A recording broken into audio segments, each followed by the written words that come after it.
I do have immense respect for the kind of work you've done. I mean, when a guy does something with hard work, there you should actually respect his work.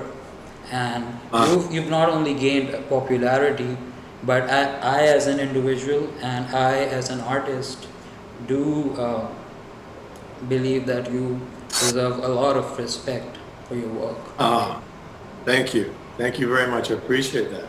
Uh-huh. Where are Because you in the world? yeah,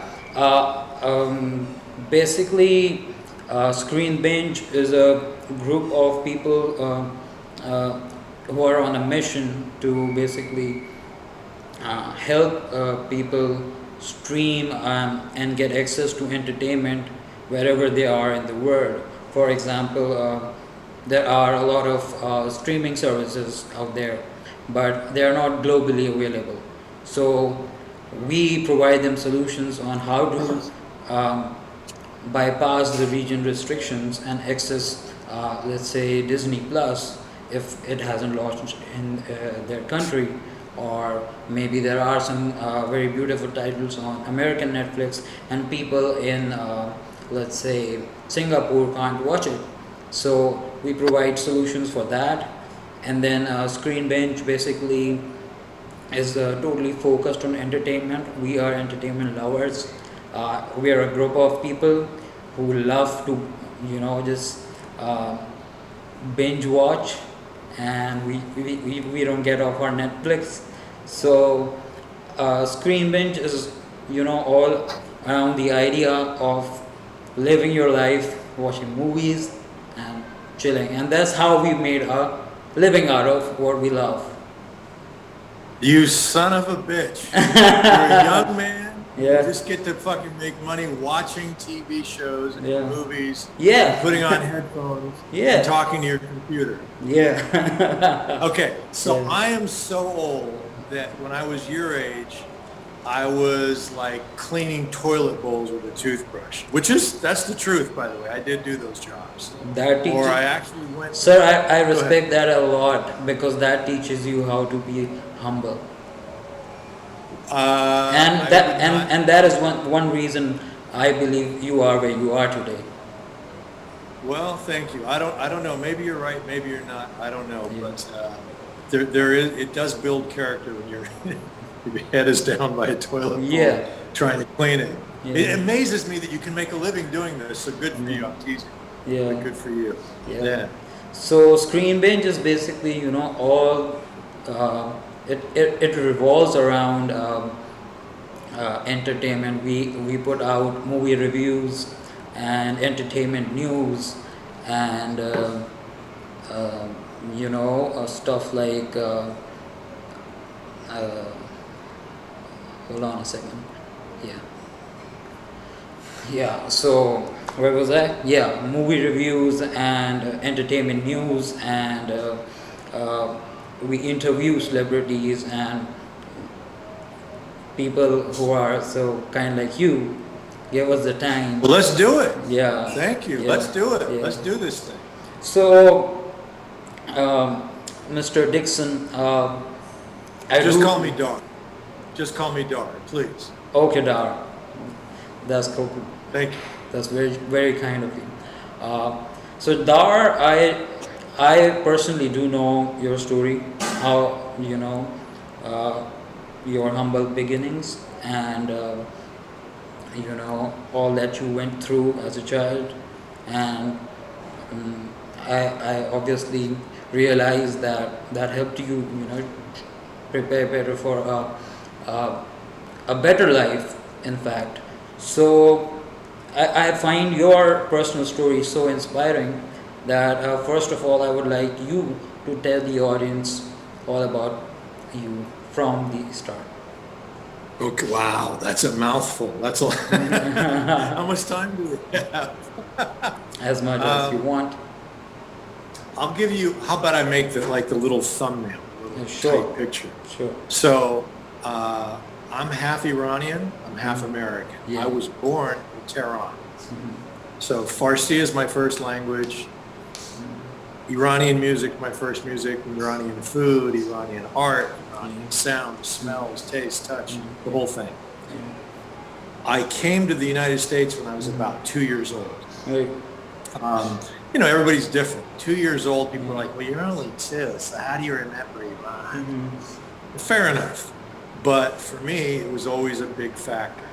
We came to the States when I was 2. We moved in my family, turned out looking back, probably every 2.5 or 3 years, which is a lot. A lot. And I sat down one night, and I was one of those nights I couldn't sleep. And my mind started going, how many times did I move? And I counted while I was in my family, mom, dad, my brothers, and I, that it was around 30 or 40 times. And then on my own, after that, it was over that. So I've moved over 80 times. Right. And it's a lot. Of course it is. I've got 3 brothers. I'm the oldest of 3 boys. All 3 of my brothers are gay men. So we've got these white boy faces, but these very, very Iranian names. Right. Like Dar Dixon is my stage name. Dixon is actually my middle name. Right. First name is Dariush, or Darius, or Darius. My last name is Bijarchi, or Bijarchi, as they say in folks. So I go to a new school, and I'm, let's say, 5, 6, 7, 8, 9, whatever years old, and they go, Darush, Brugrizhi, Darashi, Barachi, and I was like, Daryush Bijarchi. Raise my hand. The kids would turn around and laugh, whatever. Yeah. And it was just like, what kind of a name is that? Oh, you're weird. My brothers would get all of that, but then since they were gay, they would get even more bullying and stuff like that. So I always had to take care of that, which means I'm not a fighter, but my father always told me I had to go and use my fists and stuff. So I fought way more than I wanted to because my brothers would get bullied. We went back to Iran when I was a teenager, just before I became a teenager, when I was 12. And my dad had gotten a great job with the Iranian government, and we were going to just live there forever. And and it was incredible. It was really incredible for me to go back. It was my brother's first time. It was me. It was like everything was, I could remember it from when I was 2 years old. So it's been 10 years since I've been in the country. And it was great. Everything was wonderful until it wasn't. And when it wasn't, most people won't remember this, but as I say, I'm probably a little bit older. The Iranian Revolution happened in pretty much 1977 it started up, 1976. It came to a full head in 1979, when the students overtook the U.S. Embassy, and they took the Americans in the embassy hostage. And since then, America and Iran, not on such good terms. So that made my life in this country really complicated when I came back. We had to escape the revolution. It was a whole thing. Right. You had a question? Yeah. Okay. You asked me where I am from. Yeah. You never told me. I think you didn't want to say, so I let it go. Of course, there's a surprise. Make a guess. Where? Make a guess. Make a guess? Yeah. My first guess is going to be either, I'm going to say Afghanistan. Oh, okay, I'll give you a clue. We do. No, I'm wrong. I'm listening more. Go ahead. Yeah. Give me a clue. We do share borders. You do what? We do share borders with Iran. You share waters with Iran? Borders. Waters with Iran. Borders. So Borders. Borders. Oh, yeah. borders. Yeah. Eastern borders, correct? I wouldn't go so far. Iran's eastern, your western border. I think that would be too much of a hint. It sounds like Pakistan, am I correct? Yeah. Right on. Yeah. Okay. Yeah. I can hear it, and I was listening to your accent. At first I was like, is that Afghani? No. Okay. All right. All right. All right. See, we're soul brothers here. That's what everybody expects me to look like. Yeah. Yeah. But this is what I look like. So graceful. So graceful. You Yeah. know me, I'll tell you the last nutshell of that. Escaping the revolution, I hope no one ever goes through anything like that in their life. Ever, ever, ever. Horrible. We were really lucky we got out alive. Yeah. But we didn't have a single penny to our name. Just the clothes on our backs. And it took my father another year or so before he was able to escape. And I thought every day, I was a teenage boy, you can't talk when you're 15, You don't know how to form your thoughts and feelings. And as a man in this world, it's certainly not encouraged to talk about your feelings. Of course. Especially when you're like, my dad's going to get killed. And so that left a little bit of a mark. And I was 15 when that happened. Yeah. Graduated high school. I went to college for about a year, but I just couldn't really focus on anything. And so I stopped going to school, and I joke, I zigged when I should have zagged, and I got caught up in this cult, this pseudo-religious doomsday cult. And that took about 20 years of my life, that's a whole story unto itself. But I'm here. I worked my way out of that brainwashing and that situation. Easily the hardest thing I've ever done in my life. Easily. And the thing that really kind of helped me through that, one of the main things, I can't say it's the thing, but one of the main things for me is my art, which is acting and writing, performing, producing. So I just dove into my career. And I kind of put it on hold. I didn't get started in this business until I was 27, 28 years old, which is incredibly late. And it's been a lifesaver and a game changer to me. And here I am, it's almost 8 years later, and talking to you in Pakistan. I mean, life is strange. Life is a trip, brother. Yeah. Life is a trip. Yes. Yeah, as they say in America, it's a trip. It's strange, weird, wonderful, fantastic, beautiful. Of course. Can be really ugly too.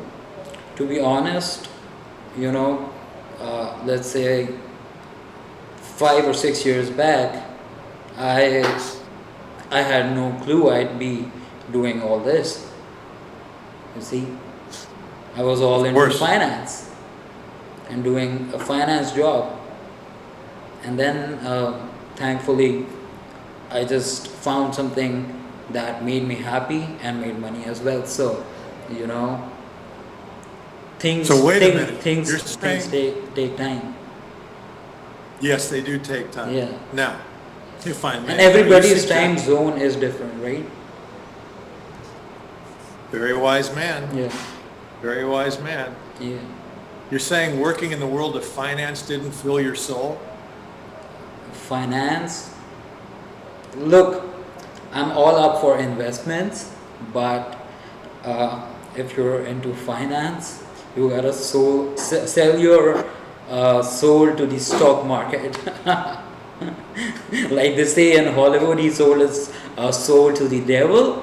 In finance, it's like he sold his soul to the numbers or to the stock market.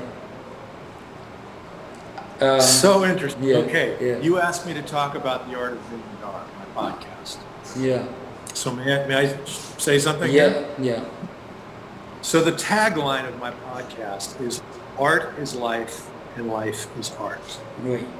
And this is why I just interrupted Wahid, because this is a theme that constantly comes up. Right. To me, it's crystal clear. Right. And I remember it's so funny when I first started, a little backstory.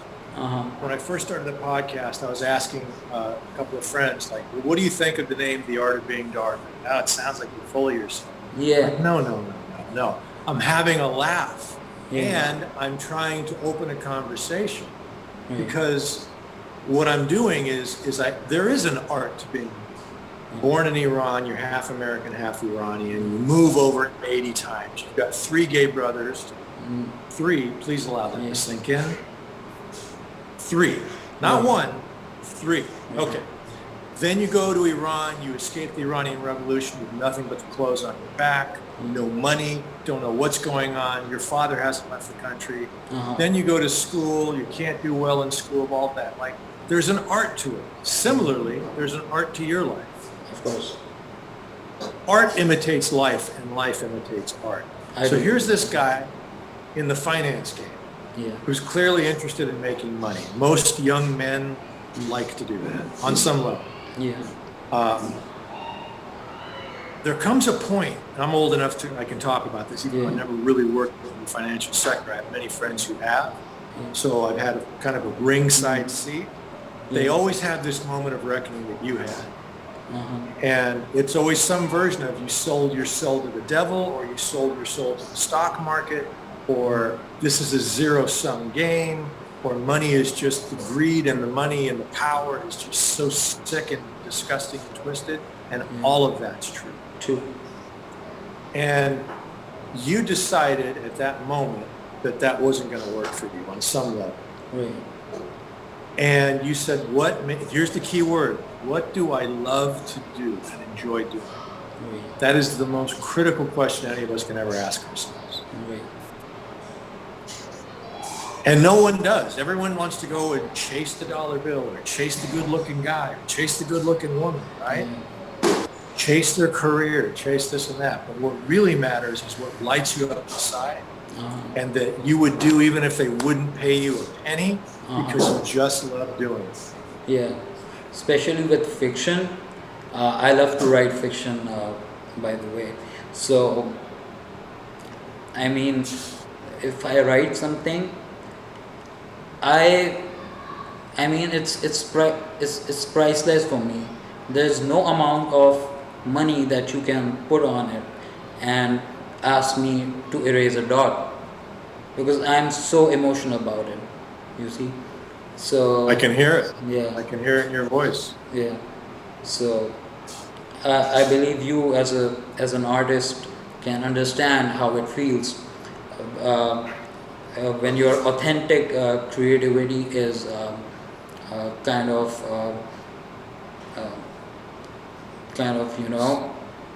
someone tries to invade that creative space. That is very annoying and unacceptable. Why do you think that is? Because true creativity and true art and everything that you put out, no matter how stupid it is for the world, it means the world to you. This is what I believe. So, but why do you think that people feel that way towards artistic endeavors? Well, where they try to downplay it or tell you that, oh, that's stupid, or that doesn't mean anything, don't waste your time. Oh, no, not really. I was speaking on a much general level. The reason I ask that is because that happens all the time. Exactly. I got it. I know you've gotten it. Listen, if you left the financial world and you're doing an entertainment website, blog postings, interviews, your parents think if your parents are Pakistani, they think you're out of your fucking mind. That is so true. They think you're out of your fucking mind. Yeah. Trust me. You are so true. You are so true, because I used to work in a corporate business, and it was a skyscraper, a very beautiful building, and it was one of the most renowned buildings in the city. Of course. So my mom used to be really, really proud, but over there I felt like I was wasting myself, I was wasting my life, and that every moment of my life is just passing by. So anything, the most I would say that the most precious thing that you have is time, because you cannot get any more of it. So your time here is very limited, like Steve Jobs says. Wow. Right? Wow. So I was just like, man, I'm wasting myself. And when I quit, I did not have a plan B. I did not have a plan B. But I was like, when it comes to uh, when the push comes to shove, what did they say? When the push comes to shove, you gotta, you just handle situations. You try really Interesting. well. Yeah. So this is why I asked you Yeah. why you think people do this. Yeah. This is why I think it happens. Yeah. And you just hit on all of it. You're a young man. How old are you? 28. 28. Okay, so your age is when I first started to go and pursue a Hollywood career professionally. Right. At your age. Right. So we share something in common already. So anytime anybody chooses their passion, that's necessarily their art. Their heart, their art. That's what it is, whatever it may be. Yeah. Whether you're in the finance game, whether you're an actor, whether you're running a blog and doing interviews, whether you are, making dresses, whether you are building buildings, whatever it is, there's always art to it, even with the commerce. True. And, but specifically when you get into the entertainment or into the artistic realm, like I happen to be in, it takes guts to pursue that because the whole world tells you you're fucking crazy and you can't make money, you're never going to have a successful life, you're always going to be broke, but like all the worst possible shit. And there's some validity, there's some truth to that. Of course. But there's a lot of bullshit to that too. And it really is that person's fears, True. plural, True. that they're projecting out onto you. And sometimes they realize it, most times, no idea. So anyone who's pursuing an artistic career on whatever level, I fucking salute you. And if you are listening to this and you take the time to listen to your daughter, your son, your husband, your wife, your mother, your brother, your father, your sister, your uncle, your cousin, whomever it is, listen to them, what they're doing and why they're doing it, and more importantly, what they're going through, the process, which Mohit just talked about, his process of going through it. It requires incredible courage.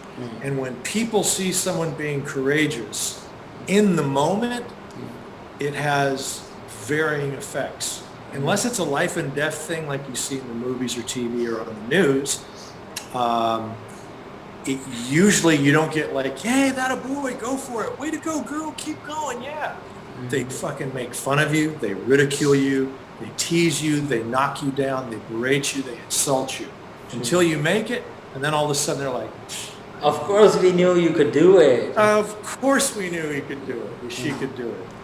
And it's a hell of a thing. It takes a lot of courage to be an artist. Second thing, anyone who's non-Middle Eastern, who's listening to this, as a Middle Eastern, half Middle Easterner, full-blooded Middle Easterner on the other end, when your parents conceived you and brought you into the world, you had approximately 4 choices as to what you were going to do with your life. Doctor, lawyer, engineer, or I don't know, what else could it be? What am I missing? Doctor, lawyer, engineer.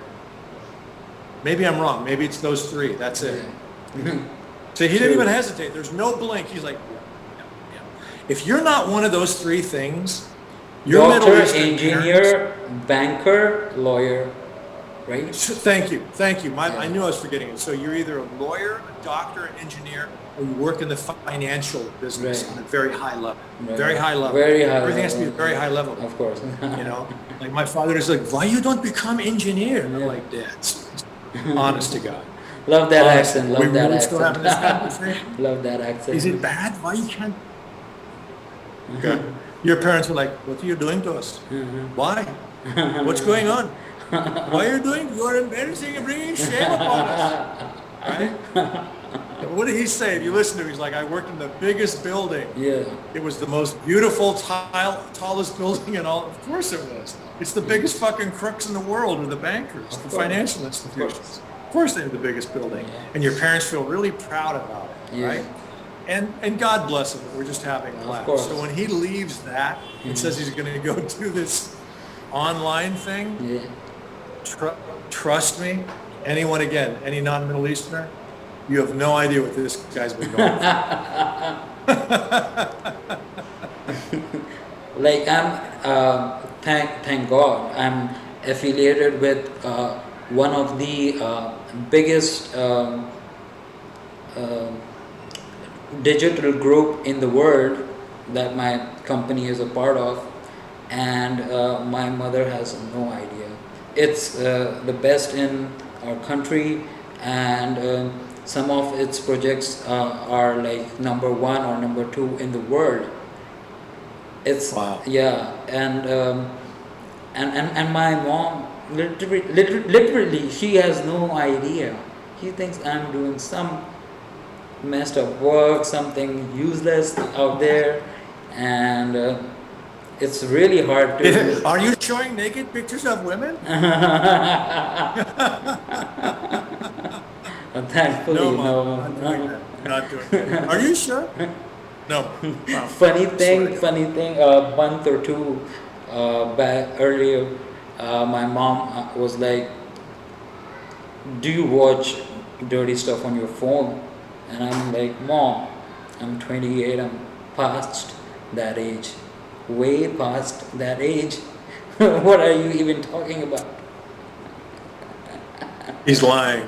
He's a filthy liar. Look, I am more than twice his age, Yeah. and I still look at dirty things online every day. Yeah. That's what the internet is. Here's the crazy truth. I don't mean to make fun of sex trafficking or Of course, prostitution of course. or any of the horrible shit. Of course. However, Yeah. the other side of that, which is this is the crazy part of life. The technology that the pornography industry uses Oh. pushes technology in a faster direction than literally any other business. Anyway, sorry. Every guy looks at porn. Every guy looks at porn. Every guy. Of course. Every guy. Of course. Your son, your husband, your brother, your nephew, all of us. Can't deny. Oops, I said too much. Anyway. It's good you did. Because, men don't express their feelings as we were talking. Yeah. No, men don't express their feelings. They but just go did. with porn. They just did. Men are insane. Yeah. Forgive us. You guys aren't a walk in the park, but forgive us. So, Dar, a lot of our audience is, millennials and Gen Z and stuff like that. So, I probably. And we're talking about porn and jerking off. This is great. This is great. They understand. Yeah, of course they Yeah. do. They got the Discovery Channel, don't they?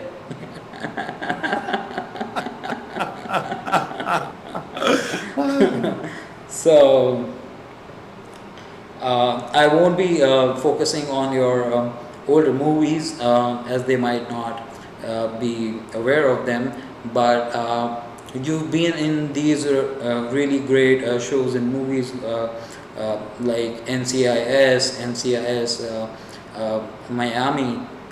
Los Angeles, and This Is Us, which again requires a whole different level of variation in character.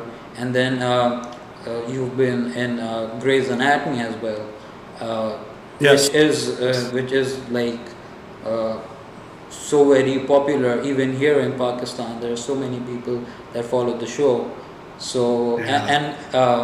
just by the way, I'm from a family of doctors, so just imagine how hard it would have been for me to be in this industry. My Tell him you talk to a guy who's played many doctors, many lawyers, many presidents, prime ministers, and billionaires. yeah, That's actually the brand, the guy that I play a lot. yeah. About 4 years ago, I had an incident happen in my life, and I was like, screw this. Life is too short. I'm tired of having super short haircut, clean shaven, suit and tie every day. Just like, enough. Fuck this already. Yeah. and I stopped cutting my hair, and it got really long. It was easily down. Yeah. And I stopped shaving, and I let the beard just go. I just trimmed this down yesterday. But usually I keep it around here, and I keep my hair whatever this length. Right. And it's interesting, Hollywood didn't know how to handle it. This is before the pandemic. They're like, oh, wow, I never, yeah, they only, people picture you in this little frame, and when you're outside of the frame, I'm over here, right? Yeah. It requires a readjustment for people. Yeah. And I never would wear my glasses.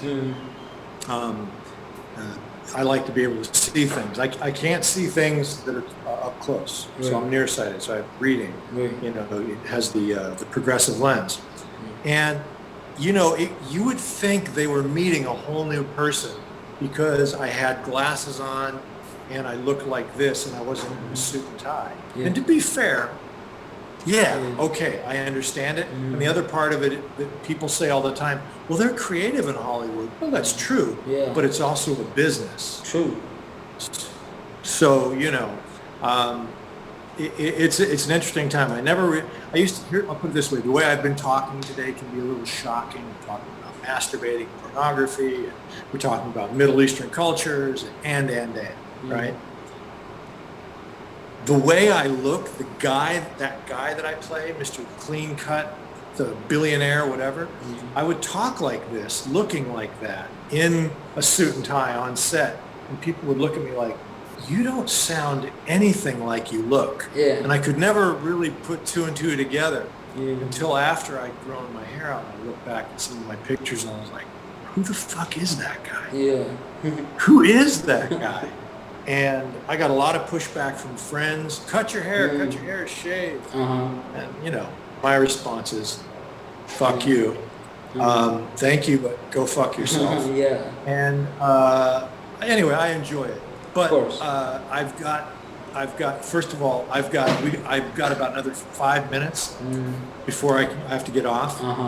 But I'm going to be going to Oslo to shoot a big commercial campaign for a company called Coop, C-O-O-P, or Co-op. That's awesome. And had a lot of fun doing it with them. We did it the first time in 2016, and we shot it in Miami, and it was just amazing.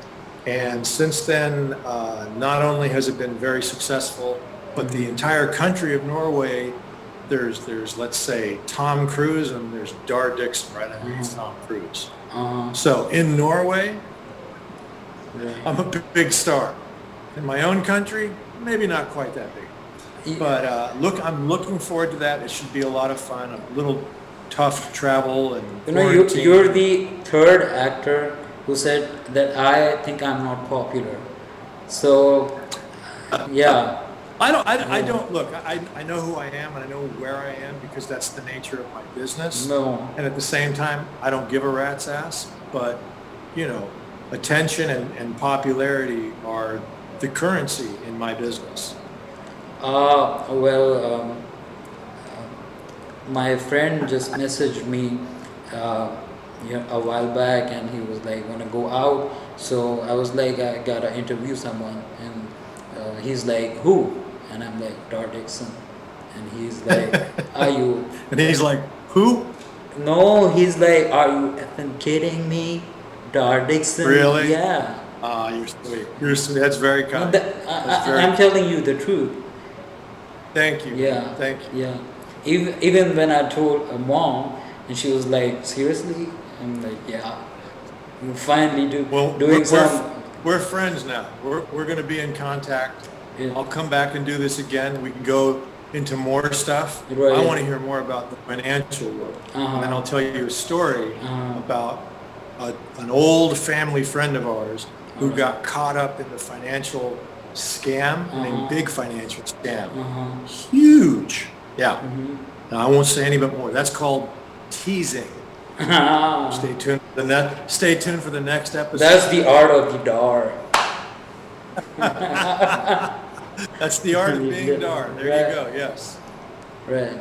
All right, Mr. Dar. Thank you for your time. and hopefully we'll see you again. And as For you have to sure. go, so I won't keep you holding. Have a good day. Thank you. Stay safe. Thank And you, brother. Thank you so much. yeah, All right, and you stay safe too. yeah, Thank sure. you for having me. Glad to be here. Quick Yeah. question. Have you gotten vaccinated? Yeah, I did. My man. Yeah. My man. Because All right, it's you a stay social safe. responsibility right now. See, I like this guy. I like this guy. He's smart. He's awake. He's awake. Woke. I love it. Woke. Woke. No, it's All like right. this, right? So yeah. I'm the wrong guy to ask. All right, man. It's All been right. fun. Let's do this again. All right. Goodbye. Thank you, man. Goodbye. Thank Bye-bye. you. Thank you so much.